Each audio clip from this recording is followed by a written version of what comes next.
Verse 11. Be sure to observe what I am commanding you this day. Behold, I am going to drive out the Amorite before you, and the Canaanite, the Hittite, the Perizzite, the Hivite, and the Jebusite. If you remember, Moses was supposed to lead the Israelites into the promised land. That was the land of Canaan. At this particular time, the Canaanites were living in the promised land. Here we see that God was promising to drive them out.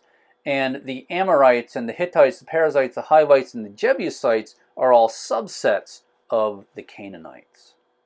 Verse 12. Watch yourself that you make no covenant with the inhabitants of the land into which you are going, or it will become a snare in your midst. So here God told the Israelites not to make a covenant with the Canaanites, and that was a command, but there was also a warning. The warning was if they made a covenant with the Canaanites, it would be a snare to them. Verse 13. But rather, you are to tear down their altars and smash their sacred pillars and cut down their asherim. For you shall not worship any other god, for Yahweh, whose name is jealous, is a jealous God. We see here that one of the names for God is jealous. In their culture, names communicated truth about either the person, the place, or the object that was named. In this case, the word jealous is used as one of God's name because God is jealous. Now, in our culture, we often think that jealousy is a bad thing, and oftentimes it is, and it can be. But jealousy can also be a good thing.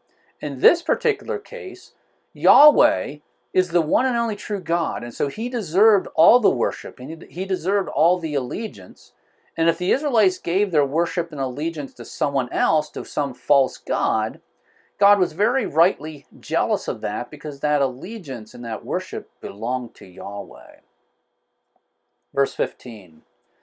Otherwise, you Israelites might make a covenant with the inhabitants of the land, the Canaanites, and the Canaanites would play the harlot with their gods and sacrifice to their gods, and someone might invite you to eat of his sacrifice, and you Israelites might take some of the Canaanite daughters for your sons, and the Canaanite daughters might play the harlot with their gods and cause your Israelite sons also to play the harlot with their gods. You shall make for yourself no molten gods. And so here we see another reason the Israelites were told not to make a covenant with the Canaanites. If they made a covenant, then they would start to intermarry, and that would cause problems because the Canaanites would cause their spouses, the Israelites, to start worshiping false gods. And we see here in verse 17, there's a very clear command. The Israelites are not supposed to make for themselves molten gods. They are only supposed to worship the one and only true God, whose name is Yahweh. Now for us in the 21st century, in the church age, we have a similar commandment. The Bible tells us not to be unequally yoked.